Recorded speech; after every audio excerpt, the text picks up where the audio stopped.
Hi students, welcome to learn with SRG. അപ്പോൾ കുറച്ച് ദിവസങ്ങളായിട്ട് നമ്മളങ്ങനെ വീഡിയോസൊന്നും ഇട്ടിട്ടില്ലായിരുന്നു അല്ലേ. കുറച്ച് എമർജൻസി കേസുകളൊക്കെ വന്നതുകൊണ്ട് തന്നെയായിരുന്നു എനിക്ക് വീഡിയോ എടുക്കാനൊന്നും പറ്റിയില്ലായിരുന്നു.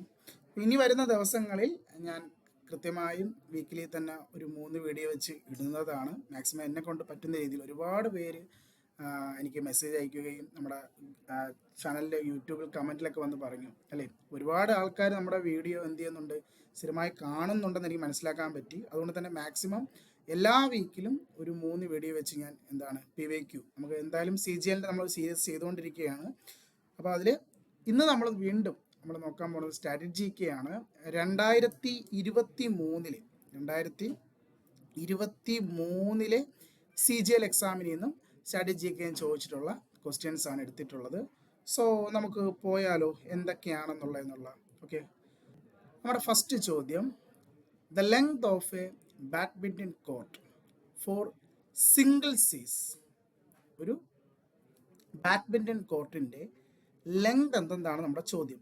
ഫസ്റ്റ് ഓഫ് ഓൾ നമ്മൾ ഈ ക്വസ്റ്റ്യൻ നമ്മൾ ഇതിൻ്റെ ഒരു ക്ലാസ് ചെയ്തിട്ടുണ്ടായിരുന്നു അല്ലേ. സ്പോർട്സിൻ്റെ ഒരു ക്ലാസ് ചെയ്തിട്ടുണ്ടായിരുന്നു.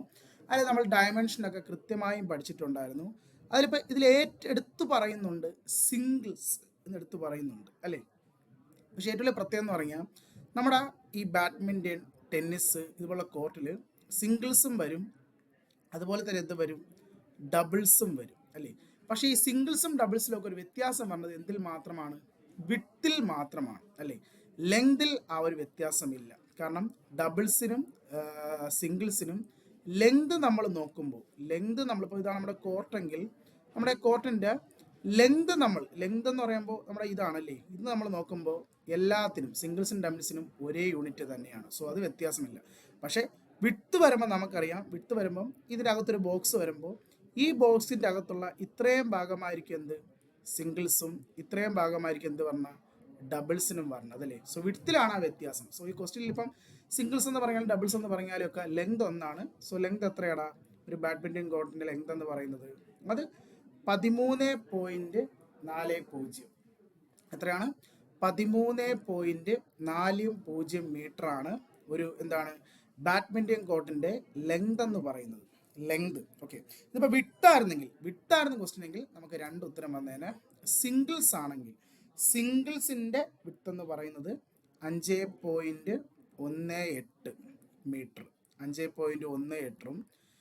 ഡബിൾസ് ആണെങ്കിൽ 6.10 മീറ്ററുമാണ്. ഏത്? ഡബിൾസ് ആണ്. എന്തിൽ? വിട്ട് വരുമ്പോൾ കേട്ടോ, വിട്ടായിരുന്നെങ്കിൽ. പക്ഷെ നമുക്ക് ചോദിച്ചത് ലെങ്ത് ആയതുകൊണ്ട് നമുക്ക് എന്തില്ല, പ്രശ്നമില്ല. ഒരേ ലെങ്ത് ആണ്. എത്രയാണ്?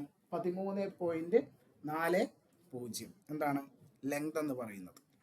ഓക്കെ, സോ ഈ ടൈപ്പ് ക്വസ്റ്റ്യൻ ഒരുപാട് ചോദിക്കും. നിങ്ങൾ മാക്സിമം ഈ സ്പോർട്സ് റിലേറ്റ് ചെയ്ത് വരുന്ന ഗ്രൗണ്ടിൻ്റെ, അത് ഇനിയിപ്പം ടെന്നീസ്, ഹോക്കി, വോളിബോൾ, ഇതിൻ്റെയൊക്കെ ഡയമെൻഷൻസ്, ലെങ്തും ബ്രെത്തും കൃത്യമായി പഠിച്ചിരിക്കുക. ആർക്കെങ്കിലൊക്കെ ഈ ടൈപ്പ് ക്വസ്റ്റ്യൻ എന്ത് ചെയ്യും, ഈ വർഷവും കിട്ടും. ഓക്കെ, ദെൻ രണ്ടാമത്തെ ക്വസ്റ്റ്യനിലോട്ട് പോയാലോ. നമ്മുടെ രണ്ടാമത്തെ ചോദ്യം, which of the following musical instruments were played by the musicians such as Shakoor Khan and Pandit Ram Narayan. Okay, ഈ പാറ്റേൺ നമ്മൾ ഒരുപാട് തവണ എക്സാമിന് കാണുന്ന ഒരു പാറ്റേൺ ആണ്. നമ്മുടെ മ്യൂസിക്കൽ ഇൻസ്ട്രുമെൻറ്റ്സ് വായിക്കുന്ന ആൾക്കാരും അവരുടെ ഇൻസ്ട്രുമെൻറ്റ്സ് എന്ന് പറയുന്നത് അല്ലേ. സോ നമുക്ക് ഒരുപാട് തവണ പല എക്സാമിന് റിപ്പീറ്റഡ് ചോദിച്ചുള്ള ഒരു പാറ്റേൺ ആണ് സ്ട്രാറ്റജിക്കയിൽ. സോ കൃത്യമായി നിങ്ങൾ ഈ ഒരു പാറ്റേൺ പഠിച്ചു വെക്കുക. മ്യൂസിക്കൽ ഇൻസ്ട്രുമെൻറ്റ്സും ആ ഇൻസ്ട്രുമെൻറ്റ്സ് വായിക്കുന്ന ആൾക്കാരെയും പറ്റി. ഓക്കെ, സോ പണ്ഡിറ്റ് റാം നാരായണും ഷക്കൂർ ഖാനും നമ്മുടെ ഏത് ഇൻസ്ട്രുമെൻ്റ് വായിക്കുന്നതെന്നറിയോ? അവർ നമ്മുടെ സാരംഗിയാണ്. ഓപ്ഷൻ ഡി, സാരംഗിയാണ് അവർ വായിക്കുന്നത്. ഓക്കെ, ഇതിൻ്റെ ഒരു വീഡിയോ ഞാൻ ചെയ്യാം കേട്ടോ, നമ്മുടെ ഈ മ്യൂസിക്കൽ ഇൻസ്ട്രുമെൻ്റ് വായിക്കുന്ന ആൾക്കാരെ പറ്റിയുള്ള ഒരു വീഡിയോ. കാരണം നമ്മളിതിൽ ഓൾറെഡി ഇതിൻ്റെ ഇന്ത്യൻ മ്യൂസിക്കിൻ്റെ പാർട്ട് 1 എന്നൊരു വീഡിയോ ചെയ്തിട്ടുണ്ടായിരുന്നു അല്ലേ.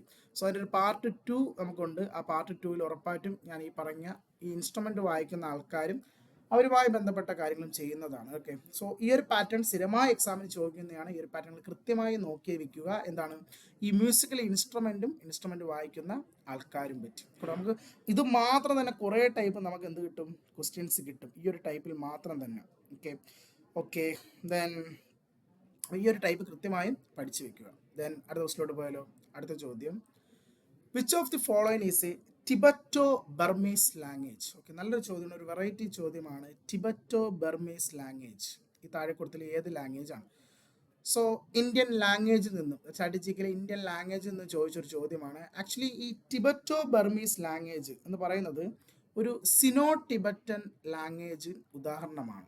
സിനോ ടിബറ്റൻ, ഒരു സിനോ ടിബറ്റൻ ലാംഗ്വേജിൽ വരുന്നത്. സിനോ ടിബറ്റൻ എന്ന് പറയുന്നത് നമ്മുടെ China, India, Myanmar, Nepal, Bhutan, Bangladesh ഈ മേഖലയൊക്കെ യൂസ് ചെയ്യുന്ന ഒരു ടൈപ്പ് ഓഫ് ഭാഷയാണ് ഏത്? ഈ സിനോ ടിബറ്റൻ ലാംഗ്വേജ്. അതിൻ്റെ ഒരു ബ്രാഞ്ചായി വരുന്നൊരു ഭാഷയാണ് ടിബറ്റോ ബർമീസ് ലാംഗ്വേജ് എന്ന് പറയുന്നത്. അതിൻ്റെ ഭാഷയായി വരുന്ന ലാംഗ്വേജ് ഓപ്ഷൻ ഏതെന്നാണ് ചോദ്യം. സോ ആൻസർ ഓപ്ഷൻ ബി ത്രിപുരിയാണ്. നമ്മുടെ ത്രിപുരിയാണ് കേട്ടോ, ത്രിപുരിയാണ് ഈ ഒരു ടൈപ്പിൽ വരുന്നത്. ഇതിൽ ആക്ച്വലി ഈ ഒഡിയയും ആസാമീസ് ഒക്കെ ഉണ്ടല്ലോ, നമ്മുടെ ആസാമി ഒഡിയൊക്കെ ഇത് നമ്മുടെ ഇൻഡോ ആര്യൻ ലാംഗ്വേജസ് ആണ്. ഇൻഡോ ആര്യൻ ലാംഗ്വേജിൽ വരുന്നതാണ് ഇത് ഒഡി. നമുക്കറിയാം ഒഡിയ ആസാമീസ് ഒക്കെ ഇന്ന് ക്ലാസിക്കൽ പദവി കിട്ടിയ ഭാഷകളാണ് അല്ലേ. നമ്മുടെ ക്ലാസിക്കൽ ലാംഗ്വേജിൽ ആരൊക്കെയുണ്ട്? ഒഡിയയും ആസാമൊക്കെ ഉണ്ട്. പിന്നെ തുളു ഭാഷ എന്ന് പറഞ്ഞാൽ ഒരു ദ്രാവിഡ ഭാഷയാണ്, ഒരു ദ്രാവിഡ ലാംഗ്വേജ് ആണ്. സോ ഇത് നമുക്ക് അറിയാമെങ്കിൽ ഈ ക്വസ്റ്റ്യൻ ആൻസർ ചെയ്യാൻ പറ്റും. കാരണം ത്രിപുരി നമ്മൾ ഒരിടത്തും അങ്ങനെ കേട്ട് പരിചയമില്ല. ത്രിപുരി ഒരു ടിബറ്റോ ബർമീസ് ലാംഗ്വേജ് ആണ് കേട്ടോ. നമ്മളെ ഒഡിയയും ആസാമിയും ഇൻഡോ ആര്യനാണ്. കാരണം ഇൻഡോ ആര്യൻ എന്ന് പറയാൻ കാരണം അത് ക്ലാസിക്കൽ ഭാഷ കൂടിയാണ്. പിന്നെ തുളു നമുക്കറിയാം, നമ്മുടെ കർണാടക, കേരള റീജിയനിൽ ഉപയോഗിക്കുന്ന ഒരു ഭാഷയാണ് തുളു. മെയിൻലി കർണാടകയാണ്, ഒരു ദ്രാവിഡ ഭാഷയാണ് ഇത് തുളു ഭാഷ എന്ന് പറയുന്നത്. ഓക്കെ, ദെൻ അടുത്ത ക്വസ്റ്റ്യനിലോട്ട് പോയാലോ. നമ്മുടെ അടുത്ത ചോദ്യം, അപ്പോൾ ഈ ക്വസ്റ്റ്യൻ കണ്ടത് ഇത് ലാംഗ്വേജ് ആണ്. നിങ്ങൾ മെയിനായിട്ടും ഇന്ത്യയിലെ ഒഫീഷ്യൽ ലാംഗ്വേജ്, ക്ലാസിക്കൽ ലാംഗ്വേജ്, ഈ ടൈപ്പിലുള്ള ലാംഗ്വേജുകൾ എന്ത് ചെയ്യുക, മനസ്സിലാക്കി വെക്കുക. അതുപോലെ തന്നെ നമ്മുടെ അയൽ രാജ്യങ്ങളുടെ ഒഫീഷ്യൽ ലാംഗ്വേജും പഠിച്ചു വെക്കുക. ലാംഗ്വേജിൽ നിന്നും ചിലപ്പോഴൊക്കെ ക്വസ്റ്റ്യൻസ് എന്ത് ചെയ്യുന്നുണ്ട്, വരുന്നുണ്ട്.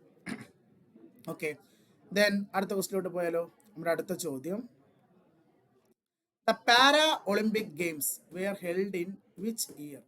ഏത് വർഷമാണ് പാരാ ഒളിമ്പിക്സ് ഗെയിംസ് ആദ്യമായി കേട്ടോ ഹെൽഡ് ഇൻ ഫസ്റ്റ്, അതങ്ങനെ വേണം, ഫസ്റ്റ് പാരാ ഒളിമ്പിക്സ്. അത് ക്വസ്റ്റ്യൻ്റെ മിസ്റ്റേക്ക് ആണ്. ഫസ്റ്റ് പാരാ ഒളിമ്പിക്സ്, നമ്മുടെ ആദ്യത്തെ പാരാ ഒളിമ്പിക്സ് നടന്ന വർഷമാണ് നമ്മുടെ ചോദ്യം.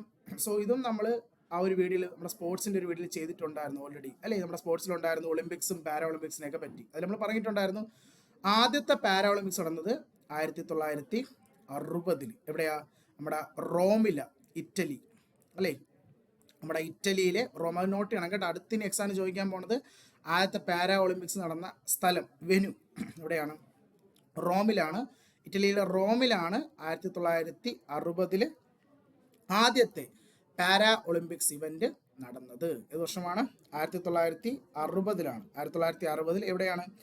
ഇറ്റലിയിലെ റോമിലാണ് ആദ്യത്തെ പാരാ ഒളിമ്പിക്സ് ഗെയിം നടന്നത്. ഏത് വർഷം? 1960 നടന്നത്. ഏത് വർഷമാണ്? 1960. ദെൻ അടുത്ത ക്വസ്റ്റ്യനിലോട്ട് പോയാലോ.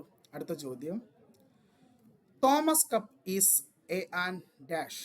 ഓക്കെ, തോമസ് കപ്പ് വളരെ പ്രധാനപ്പെട്ട ഒരു കപ്പാണല്ലേ. സ്പോർട്സിൻ്റെ ഒരു ചോദ്യമാണ്. ഫസ്റ്റ് ഓഫ് ഓൾ തോമസ് എന്ത് ടൂർണമെൻ്റ് എന്നറിയോ? തോമസ് കപ്പ് ഒരു ബാഡ്മിൻ്റൺ ടൂർണമെൻ്റ് ആണ്. ബാഡ്മിൻ്റൺ. ഓക്കെ, തോമസും അതുപോലെയാണ് ഊബറും വളരെ പ്രധാനപ്പെട്ട രണ്ട് ടൂർണമെൻ്റ് ആണ് തോമസ് കപ്പും ഊബർ കപ്പും. അതിൽ തോമസ് എന്ന് പറഞ്ഞാൽ മെൻസ് ബാഡ്മിൻ്റൺ, പുരുഷന്മാരുടെ ബാഡ്മിൻ്റൺ ആണ് ഇത് തോമസും. സ്ത്രീകളുടെ വുമൺസ് ബാഡ്മിൻ്റൺ ടൂർണമെൻ്റ് ആണ് ഇത് ഊബർ കപ്പ് കേട്ടോ. ഊബർ ഏതാണ്? Women's badminton. പക്ഷെ നമ്മുടെ ചോദ്യം അതൊന്നും അല്ല അല്ലേ. നമ്മുടെ ചോദ്യം എന്ന് പറഞ്ഞാൽ എത്ര വർഷം കൂടുമ്പോൾ നടക്കുന്ന ഇവൻ്റ് ആണ് ഈ പറഞ്ഞത്. ഓക്കെ, ഇത് 2 വർഷങ്ങൾ കൂടുമ്പോൾ കേട്ടോ, ഒരു ബൈലീനിയൽ ഇവൻ്റ് ആണ് കേട്ടോ. 2 വർഷങ്ങൾ കൂടുമ്പോൾ നടക്കുന്ന ടൂർണമെൻ്റ് ആണ് ഇത് തോമസ് കപ്പും ഊബർ കപ്പും. തോമസ് കപ്പ് എന്ന് പറഞ്ഞാൽ മെൻസ് ബാഡ്മിൻ്റനും ഊബർ കപ്പ് എന്ന് പറഞ്ഞാൽ വുമൺസ് ബാഡ്മിൻ്റനും. അങ്ങനെ 2 വർഷങ്ങൾ കൂടുമ്പോൾ നടക്കുന്ന ടൂർണമെൻ്റ് ആണ് ഇത് ഈ പറയുന്ന ടൂർണമെൻ്റ് എന്ന് പറയുന്നത്. ഓക്കെ, സോ ഈ ടൈപ്പ് ക്വസ്റ്റ്യൻസും ചോദിക്കാറുണ്ട്. നമ്മുടെ ഈ പറയുന്ന കപ്പുകൾ റിലേറ്റഡ്, സ്പോർട്സ് റിലേറ്റഡുള്ള കപ്പുകൾ എന്ത് ചെയ്യുക, കൃത്യമായും പഠിച്ചു വെക്കുക. ദെൻ അടുത്ത ക്വസ്റ്റ്യനിലോട്ട് പോയാലോ. അടുത്ത ചോദ്യം, which of the following dance is performed by the Santhal tribe of Jharkhand? നമ്മുടെ ജാർഖണ്ഡിലെ ഒരു പ്രധാനപ്പെട്ട ഒരു ട്രൈബൽ വിഭാഗമാണ് ആര്? സാന്താൾ ട്രൈബ് അല്ലേ. ആ ട്രൈബ് കളിക്കുന്ന പ്രധാനപ്പെട്ട ഡാൻസ് ഫോം ഏതെന്നാണ് നമ്മുടെ ചോദ്യം. സോ ഇതിൻ്റെ ആൻസർ എന്ന് പറയുന്നത് ഓപ്ഷൻ ഡി, ജീക്ക ദസൈ. ജീക്ക ദസേൻ ആണ് നമ്മുടെ ജാർഖണ്ഡിലെ ഒരു പ്രധാനപ്പെട്ട ഡാൻസ് ആണ്. ഏത് ട്രൈബ്സിൻ്റെ? സാന്താൽ. സാന്താലിൻ്റെ ഒരു പ്രധാനപ്പെട്ട ഒരു ഫെസ്റ്റിവൽ കൂടിയാണ് കേട്ടോ ഈ ദസേൻ ഫെസ്റ്റിവൽ. ഇതൊരു ഫെസ്റ്റിവൽ കൂടിയാണ് കേട്ടോ. ചോദിക്കും, ഇതൊരു ക്വസ്റ്റ്യൻ ആണ്, നോട്ട് ചെയ്ത് വെച്ചോ. ദാസേൻ ഫെസ്റ്റിവൽ എവിടത്തെ ഫെസ്റ്റിവലാണ് കേട്ടോ? ജാർഖണ്ഡിൽ നടക്കുന്ന, അത് 7 ട്രൈബ്സിൻ്റെ ഇടയിൽ സാന്താൾ ട്രൈബുകൾ ആഘോഷിക്കുന്ന ഒരു പ്രധാനപ്പെട്ട ഫെസ്റ്റിവൽ കൂടിയാണ് ആര്? ഈ ദാസേൻ ഫെസ്റ്റിവൽ. ആ സമയങ്ങളിൽ കളിക്കുന്ന ഒരു പ്രധാനപ്പെട്ട ഡാൻസ്, ഫോക്ക് ഡാൻസ് ആണ് ഏത്? ജീക്ക ഡാസേൻ എന്ന് പറയുന്നത് കേട്ടോ. പ്രധാനപ്പെട്ട ഒരു ഫെസ്റ്റിവലാണ്. ഇതുപോലെ നമ്മുടെ ഓപ്ഷനിൽ കിടക്കുന്ന മറ്റു ഡാൻസുകളും പ്രധാനമാണല്ലോ. ഇപ്പോൾ ഇതിലിപ്പം ഗൂമർ, നമുക്കറിയാം ഗൂമർ എവിടെയാണ്? രാജസ്ഥാനിലാണല്ലേ. രാജസ്ഥാനിലെ ബിൽ ട്രൈബ് കളിക്കുന്ന ഒരു പ്രധാന ഡാൻസ് ഫോമാണ് ഏത്? ബിൽ ട്രൈബിൻ്റെ ഏത്? ഗൂമർ. അതുപോലെ വാങ്കാല നമ്മുടെ മേഘാലയയിലെ ഗാരോ ട്രൈബിൻ്റെ ഒരു ഡാൻസാണ് ഏത്? വാങ്കാല ഫെസ്റ്റിവൽ അല്ലേ. കോൽക്കളി എവിടെയാ? കോൽക്കളി നമ്മുടെ നമ്മുടെ തമിഴ്നാട് റീജിയനിലാണ്. തമിഴ്നാട്ടിലാണ് കോൽക്കളി വരുന്നത്. അപ്പോൾ അത് നോട്ട് ചെയ്യണം കേട്ടോ. സോ ഗൂമർ ആരാ? Bill tribe. ഗാരോ ട്രൈബിൻ്റെ ഏതാണ്? വാങ്കാല ഡാൻസ്. വാങ്കാല ഫെസ്റ്റിവൽ ഒക്കെ ഉണ്ട്, അതും ഫെസ്റ്റിവലാണ് വാങ്കാല ഫെസ്റ്റിവൽ. അതുപോലെ ദാസേൻ ഫെസ്റ്റിവൽ ജാർഖണ്ഡ് ട്രൈബ്, അവിടുത്തെ സാന്താൾ ട്രൈബിൻ്റെ ഫെസ്റ്റിവൽസ് ആണ്. ഓക്കെ, ദെൻ അടുത്ത ക്വസ്റ്റിലോട്ട് പോയാലോ? നമ്മുടെ അടുത്ത ചോദ്യം, നാഗപഞ്ചമി ഈ celebrate in which month of Hindu calendar? Hindu മാസത്തിലെ ഏത് ഇതിലാണ് നാഗപഞ്ചമി ആഘോഷിക്കുന്നത്? സോ വളരെ പ്രധാനപ്പെട്ട ഒരു ഫെസ്റ്റിവലാണ്. ഇപ്പം നാഗപഞ്ചമി എന്ന് പറഞ്ഞാൽ ആരുമായി റിലേറ്റ് ചെയ്ത് വരുന്ന സ്നേക്ക് ആണല്ലേ. ഡെഡിക്കേറ്റഡ് ടു ഏതാണ്? സ്നേക്ക് കേട്ടോ. ഒരു സ്നേക്കിനെ വർഷിപ്പ് ചെയ്യുന്ന ഒരു ഫെസ്റ്റിവലാണ് ഏത്? നാഗപഞ്ചമി. അത് വരുന്ന ഏത് മാസത്തിലാണ്? നമ്മൾ ഈ ടൈപ്പ് ക്വസ്റ്റ്യൻ ഒരുപാട് നമ്മൾ കണ്ടിട്ടുണ്ടല്ലേ. ഹിന്ദു കലണ്ടർ എന്ന് പറയുമ്പോൾ ഏതാണ്? ശകവർഷം. ഏത് വർഷമാണ്? ശകവർഷമാണ് നമ്മുടെ ഏത്? ഹിന്ദു കലണ്ടർ എന്ന് പറയുന്നത് അല്ലേ. ആ ശകവർഷത്തിലെ ഏത് മാസത്തിലാണ് നാഗപഞ്ചമി ആഘോഷിക്കുന്നതാണ് അല്ലേ. സോ ആൻസർ ഏതാ? അത് ആൻസർ ഓപ്ഷൻ ഡി, ശ്രാവണ മാസമാണ്. ഏത് മാസമാണ്? ശ്രാവണ മാസത്തിലാണ് എന്താഘോഷിക്കുന്നത്? നാഗപഞ്ചമി ഫെസ്റ്റിവൽ ആഘോഷിക്കുന്നത്. അപ്പോൾ ഈ പാറ്റേൺ കൃത്യമായും പഠിച്ചു വേണം കേട്ടോ. കാരണം ഒരുപാട് നമ്മൾ ഫെസ്റ്റിവൽസിന് ഇന്ത്യ എന്നൊരു പാർട്ട് പോലും നമ്മൾ ചെയ്തിട്ടുണ്ടായിരുന്നു. സോ അതിൽ ഈ ടൈപ്പ് കുറേ ക്വസ്റ്റ്യൻ ഉണ്ടല്ലേ. ഹോളി, ദീപാവലി, ദസറ, ഇതൊക്കെ നമ്മൾ കണ്ടിട്ടുള്ളതാണ് ഏത് മാസത്തിലാണെന്ന്. സോ അതിൽ നിങ്ങൾ കൃത്യമായും പഠിച്ചു വെക്കേണ്ട ഒരു ടൈപ്പ്, ഒരു ആഡ് ഓൺ ചെയ്യേണ്ട ഒരു ഫെസ്റ്റിവലാണ് നാഗപഞ്ചമി ഫെസ്റ്റിവൽ. ഏത് മാസത്തിലാണ്? ശകവർഷത്തിലെ ശ്രാവണ മാസത്തിലാണ് നാഗപഞ്ചമി ഫെസ്റ്റിവൽ ആഘോഷിക്കുന്നത്. ഓക്കെ, ദെൻ അടുത്ത ക്വസ്റ്റിലോട്ട് പോയാലോ? അടുത്ത ചോദ്യം, Dalkhai is a folk dance of which of the following states of India? So ഒരു പ്രധാനപ്പെട്ട ഒരു ഫോക്ക് ഡാൻസ് ആണ് എന്ന് പറയുന്നത് ദാൽക്കൈ ഫോക്ക് ഡാൻസ്. ഏത് സ്റ്റേറ്റ് ആണ്? സോ നമുക്കറിയാം സ്ട്രാറ്റജിക്കലി ഏറ്റവും പ്രധാനപ്പെട്ട ഒരു ടോപ്പിക്കാണ് നമ്മുടെ ഡാൻസ് ഫോംസ് ഓഫ് ഇന്ത്യ എന്ന് പറയുന്നത്. സോ ഇന്ത്യയിലെ ഏറ്റവും പ്രധാനപ്പെട്ട ഒരു ഫോക്ക് ഡാൻസ് ആണ് ദാൽക്കൈ നമ്മുടെ ഒഡീഷയിലെ ഒരു പ്രധാനപ്പെട്ട ഒരു ഫോക്ക് ഡാൻസ് ആണ്. ഏത് സ്റ്റേറ്റ് ആണ്? ഒഡീഷയിലെ ഒരു പ്രധാനപ്പെട്ട ഒരു ഫോക്ക് ഡാൻസ് ആണ് ഇത് ദാൽക്കൈ. എവിടെയാണ്? ഒഡീഷ. നോട്ട് ചെയ്യുക. നമ്മൾ ഡാൻസ് ഫോമിനെ പറ്റി ഒരു വീഡിയോ ചെയ്തിട്ടുണ്ടായിരുന്നല്ലേ. ഡാൻസ് ഫോം ഇനി നമുക്ക് CG റിലേറ്റ് ചെയ്ത് നമ്മളൊരു ഡാൻസ് ഫോമിൻ്റെ ഒരു വീഡിയോ ചെയ്യുന്നുണ്ട്. അതിൽ നമുക്ക് ഒട്ടുമിക്ക പ്രധാനപ്പെട്ട എല്ലാ ഡാൻസുകളെയും പറ്റിയുള്ള PVQ ചോദിച്ചുള്ള ഡാൻസുകളെ പറ്റിയും അത് റിലേറ്റ് ചെയ്ത കാര്യങ്ങൾ നമുക്ക് നോക്കാം. ഓക്കെ, സോ ഇപ്പം നിങ്ങൾ ഒഡീഷയുടെ കൂടെ ഞാൻ ആഡ് ചെയ്ത് വെക്കുക. ഡാൽക്കൈ ഫോക്ക് ഡാൻസ് എവിടത്തെയാണ്? ഒഡീഷയിലെ ഒരു പ്രധാനപ്പെട്ട ഫോക്ക് ഡാൻസ് ആണ് ഡാൽക്കൈ എന്ന് പറയുന്നത്. ഓക്കെ, ദെൻ അടുത്ത ക്വസ്റ്റിലോട്ട് പോയാലോ? നമ്മുടെ അടുത്ത ചോദ്യം, Hemis festival is widely celebrate in which state of India? Okay, നമ്മുടെ കഴിഞ്ഞ ഇത് 2023 ചോദിച്ചാണ്. 24-ലെ CGL-നും അതുപോലെ തന്നെ 24-ലെ CHSL-നും 2 എക്സാമിനും ഈ ക്വസ്റ്റ്യൻ വീണ്ടും ചോദിച്ചു കേട്ടോ. കഴിഞ്ഞ വർഷം 2 എക്സാമിനും. ഇതിപ്പോൾ 23-ൽ ചോദ്യമാണ്. കഴിഞ്ഞ വർഷം എങ്ങനെയാണെന്ന് വെച്ചാൽ ഒന്ന് ചോദിച്ചത് ഹെമിസ് ഫെസ്റ്റിവൽ ഏത് മതക്കാരുടെ ഫെസ്റ്റിവലാണ്? അപ്പോൾ നമ്മൾ പഠിച്ചിട്ടുള്ളതാണ് ഹെമിസ് എന്ന് പറഞ്ഞ ഒരു മൊണാസ്ട്രി ഉണ്ടല്ലേ. എവിടെയാ? ലഡാക്കിൽ അല്ലേ. നമ്മുടെ ലഡാക്കിൽ ഇരിക്കുന്ന ഒരു പ്രധാനപ്പെട്ട ഒരു മൊണാസ്ട്രിയാണ് ഏത്? ഹെമിസ്. ആ മൊണാസ്ട്രി നടക്കുന്ന ഫെസ്റ്റിവലാണ് ഹെമിസ് ഫെസ്റ്റിവൽ. അപ്പോൾ ഏത് മതം? ബുദ്ധിസം അല്ലേ. ഏത് മതം? ബുദ്ധിസം. ഇതാണ് CGL ചോദിച്ചത്. CHL ചോദിച്ചത് ഇത് എവിടെ നടക്കുന്നു? സെയിം ക്വസ്റ്റ്യനാണ്. ഈ സെയിം ക്വസ്റ്റ്യനാണ് ഇപ്പോൾ കഴിഞ്ഞ വർഷം CSL ചോദിച്ചത്. എവിടെയാ? ലഡാക്കിൽ അല്ലേ. ലഡാക്കിൽ നടക്കുന്ന പ്രധാനപ്പെട്ട ഒരു ബുദ്ധിസ്റ്റ് ഫെസ്റ്റിവലാണ് ഏത്? ഹെമിസ് ഫെസ്റ്റിവൽ എന്ന് പറയുന്നത്. സോ വീണ്ടും ഫെസ്റ്റിവൽസ് ഇന്ത്യയിൽ നിന്ന് ചോദിച്ചൊരു പ്രധാനപ്പെട്ട ഒരു ചോദ്യമാണ്. ഈ പാറ്റേൺ കൃത്യമായി കണ്ട. ഫെസ്റ്റിവലൊക്കെ കൃത്യമായി അങ്ങ് പഠിച്ചു വെച്ചാൽ ഈ ക്വസ്റ്റ്യൻ എന്ത് ചെയ്യാൻ പറ്റും, ചെയ്യാൻ പറ്റും. റിപ്പീറ്റഡ് ആണ് ഈ ക്വസ്റ്റ്യൻ. നിങ്ങൾ നോക്കിയോ, 23 ചോദിച്ചതാണ്, 23ലും ഈ സെയിം ക്വസ്റ്റ്യൻ ഉണ്ടായിരുന്നു കേട്ടോ. പക്ഷെ ചോദിച്ചത് ഏത് മതക്കാരുടെ ഫെസ്റ്റിവൽ എന്നായിരുന്നു. CSL ഈ സെയിം ക്വസ്റ്റ്യൻ അതേപോലെ ഹെമിസ് ഫെസ്റ്റിവൽ എവിടെ നടക്കുന്ന ഫെസ്റ്റിവലാണ്, CSL ചോദിച്ചു കഴിഞ്ഞ വർഷം. അടുത്ത സ്ലൈഡ് പോയാലോ. അടുത്ത ചോദ്യം, during which festival is garba performed. വീണ്ടും ഫെസ്റ്റിവൽസ് ഇന്ത്യ എന്ന ചോദിച്ച ചോദ്യമാണ്. ഈ ക്വസ്റ്റ്യൻ നമ്മൾ നേരത്തെ ചെയ്തിട്ടുണ്ട്. നമുക്ക് ഗർബ എവിടെയാ, നമ്മുടെ ഗുജറാത്തിലെ ഒരു പ്രധാനപ്പെട്ട ഫെസ്റ്റിവലാണ് ഗർബ അല്ലെ. ഗർബയും അതുപോലെ തന്നെ വേറൊരു ഫെസ്റ്റിവലാണ് ഡാൻഡിയ. ഗുജറാത്തിലെ 2 പ്രധാനപ്പെട്ട ഫെസ്റ്റിവലാണ് ഗർബ ഫെസ്റ്റിവലും ഡാൻഡിയയും. ഇത് നവരാത്രി ഫെസ്റ്റിവലുമായി ബന്ധപ്പെട്ട് കളിക്കുന്ന പ്രധാനപ്പെട്ട 2 ഡാൻസ് ഫോമുകളാണ്.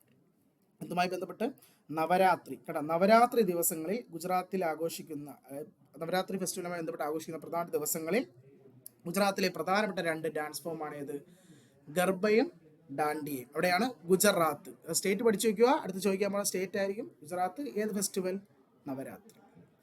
ഓക്കെ, ദെൻ അടുത്ത ക്വസ്റ്റ്യൻ, നമ്മുടെ ലാസ്റ്റ് ചോദ്യം കേട്ടോ. നമ്മുടെ ലാസ്റ്റ് ചോദ്യമാണ്, who is the first Indian woman to win an Olympic medal. ഒരു ഒളിമ്പിക് മെഡൽ നേടുന്ന ആദ്യത്തെ ഇന്ത്യൻ വുമൺ ആരാണ്. സോ ഇതും നമ്മൾ ചെയ്തിട്ടുണ്ടായിരുന്നു ഒളിമ്പിക്സിനെ പറ്റിയുള്ള ഒരു വീഡിയോ ഒക്കെ. സോ നമുക്ക് ഇന്ത്യക്ക് വേണ്ടി ആദ്യമായി ഒളിമ്പിക്സിൽ ഒരു മെഡൽ നേടിയത് നമ്മുടെ വെയ്റ്റ് ലിഫ്റ്ററായ കർണം മല്ലേശ്വരിയാണ് അല്ലേ. കർണം ലിഫ്റ്റ് ആരാണ്, നമ്മുടെ വെയ്റ്റ് ലിഫ്റ്റർ ആണല്ലേ. വെയ്റ്റ് ലിഫ്റ്റിൽ 2000, അത് വർഷം കൃത്യമായി പഠിച്ചു വെക്കണം, 2000 നമ്മുടെ സിഡ്നി ഒളിമ്പിക്സിൽ, ഓസ്ട്രേലിയയിലെ സിഡ്നി ഒളിമ്പിക്സിലാണ് കർണം മല്ലേശ്വരിക്ക് എന്ത് ലഭിക്കുന്നത്, ഒരു ബ്രോൺസ് മെഡൽ. ബ്രോൺസ് ആണ് കേട്ടോ, വെങ്കലം. അപ്പോൾ ഇന്ത്യയിൽ നിന്നും ഫസ്റ്റ് ഇന്ത്യൻ വുമൺ എന്താണ്, ഇന്ത്യൻ വുമൺ എന്ത് ലഭിക്കുന്നു, ഒരു മെഡൽ ലഭിക്കുന്നു. ഏതിൽ, ഒളിമ്പിക്സിൽ. അതും ഒരു ബ്രോൺസ് മെഡലാണ് 2000 സിഡ്നി ഒളിമ്പിക്സിൽ. ആർക്ക്, കർണം മല്ലേശ്വരിക്ക്. ഏത് വിഭാഗത്തിൽ, വെയ്റ്റ് ലിഫ്റ്റിങ്ങിലാണ് പുള്ളിക്കാരിക്ക് കിട്ടിയത്. അതിനുശേഷം നമ്മുടെ ഒളിമ്പിക്സിൽ ആദ്യമായിട്ടൊരു സിൽവർ മെഡൽ നേടിയ വുമൺ എന്ന് പറയുന്നത്, സിൽവർ മെഡൽ നമ്മുടെ ഒളിമ്പിക്സിൽ ഇന്ത്യക്ക് ആദ്യമായി സിൽവർ മെഡൽ നേടിയ വുമൺ എന്ന് പറയുന്നത് നമ്മുടെ PV സിന്ധു ആണ് കേട്ടോ. PV Sindhu silver. PV Sindhu ഏത് വിഭാഗമാണ് നമുക്കറിയാം, ബാഡ്മിൻ്റൺ ആണ്. ബാഡ്മിൻ്റണിൽ ലഭിക്കുന്നു. 2016 റിയോ ഒളിമ്പിക്സിൽ, 2016 റിയോ ഒളിമ്പിക്സിലാണ് PV സിന്ധുവിന് എന്ത് ലഭിക്കുന്നത്, ആ സിൽവർ മെഡൽ ലഭിച്ചത് കേട്ടോ. സിൽവർ മെഡൽ കേട്ടോ PV സിന്ധുവിനാണ് 2016 റിയോ ഒളിമ്പിക്സിൽ. അപ്പോൾ ആദ്യമായിട്ട് മെഡൽ കിട്ടുന്ന ഇന്ത്യൻ വുമൺ ആരാ, അത് കർണം മല്ലേശ്വരി. ഈ ഒളിമ്പിക്സിലൊക്കെ നമുക്ക് ഇങ്ങനത്തെ പാറ്റേൺ ക്വസ്റ്റ്യനൊക്കെ എന്ത് ചെയ്യാറുണ്ട്, എക്സാമിന് സ്ഥിരമായി ചോദിക്കാറുണ്ട്. സോ അത് കൃത്യമായി നിങ്ങൾ എന്ത് ചെയ്യുക, നോട്ട് ചെയ്ത് പഠിക്കുക. ഓക്കെ, സോ നമ്മൾ ഈ ഒരു സെഷനിൽ ഞാൻ നിങ്ങൾക്ക് 2023 CGL എക്സാമിന് ചോദിച്ചിട്ടുള്ള 10 സ്ട്രാറ്റജിക്കയുടെ ചോദ്യങ്ങളാണ് എടുത്തിട്ടുള്ളത്. വരുന്ന ദിവസങ്ങളിലും ഞാൻ ഇതുപോലുള്ള വീഡിയോസ് മാക്സിമം എന്നെ കൊണ്ട് പറ്റുന്ന രീതിയിൽ ഞാൻ ചെയ്യുന്നതാണ്. ഓക്കെ, നമുക്ക് എന്തായാലും ഈ വരുന്ന CGLന് ഈ ഒരു ഭാഗങ്ങളിൽ നിന്നും, അതായത് നമ്മുടെ ഈ കഴിഞ്ഞ വർഷങ്ങളിലെ SSC എക്സാമിൽ നിന്ന് ചോദിച്ചിട്ടുള്ള ഈ പറയുന്ന സ്ട്രാറ്റജിക്ക് ലെവലിൽ നിന്നൊക്കെ നമുക്ക് എന്ത് ചെയ്യാം, എക്സാമിന് കൃത്യമായി നോക്കിയിട്ട് പോകാം. ഉറപ്പായിട്ട് നിങ്ങൾക്ക് എന്ത് ചെയ്യും, ഇതിൽ ഒരു 3-4-5 ക്വസ്റ്റ്യനെങ്കിലും നിങ്ങൾക്ക് എന്ത് ചെയ്യും, സ്ട്രാറ്റജിക്ക് എന്ന് കിട്ടും. ഓക്കെ, അപ്പോൾ നമുക്കത് കൃത്യമായി ചെയ്യാം. ഞാനിനി മാക്സിമം വരുന്ന ദിവസങ്ങളിലെല്ലാം ചെയ്യുന്നതാണ്, പറ്റുന്ന രീതിയിൽ. എന്തായാലും വീക്കിലി ഒരു 3 വീഡിയോ എന്ത് ചെയ്യാം, പോസ്റ്റ് ചെയ്യാം. നമുക്ക് ഇതുപോലുള്ള സ്റ്റാറ്റിക് ചെയ്യുന്ന രീതിയിൽ. സ്റ്റാറ്റിക് ഇനിയിപ്പോൾ നമുക്ക് ഹിസ്റ്ററി, ജോഗ്രഫി പറഞ്ഞ് നമ്മൾ ചെയ്തുകൊണ്ടിരിക്കുന്ന സീരീസ് അതുപോലെ ഞാൻ എന്ത് ചെയ്യും, കണ്ടിന്യൂ ചെയ്യുന്നതാണ്. എന്തായാലും ഈ മാസം നമുക്ക് CGLൻ്റെ നോട്ടിഫിക്കേഷൻ വരും. അപ്പോൾ ഈ മെയിൽ വരുമെന്നാണ് പറയുന്നത്. സോ ആ സമയമ്പോഴേക്കും നമുക്ക് ഇതെന്ത് ചെയ്യാം, കൃത്യമായിട്ട് ചെയ്യാം. ഇനി മെയിനായിട്ട് നോക്കേണ്ടത്, ഓൾറെഡി GK ഒക്കെ പഠിച്ച് സെറ്റായിരിക്കുന്ന ആൾക്കാർക്ക് ഇതൊരു റിവിഷൻ ക്ലാസ് കൂടിയാണ്. നിങ്ങൾ കൃത്യമായി ഇത് റിവിഷൻ ചെയ്ത് പോകുക. നിങ്ങൾ പഠിച്ച കാര്യങ്ങളൊക്കെ നിങ്ങൾക്ക് ഓർമ്മയുണ്ടോ, കൺഫ്യൂഷൻ വരുന്നുണ്ടോ, തെറ്റുന്നുണ്ടോ എന്ന് കൂടി നിങ്ങൾക്ക് ഈ ഒരു സീരീസ് നോക്കുമ്പോൾ തന്നെ നിങ്ങൾക്ക് മനസ്സിലാക്കാൻ പറ്റും. അതുകൊണ്ട് കൃത്യമായി ഫോളോ ചെയ്ത് പോകുക. സോ ഞാൻ നെക്സ്റ്റ് വീഡിയോയുമായി വീണ്ടും വരുന്നതാണ്. Okay, thank you.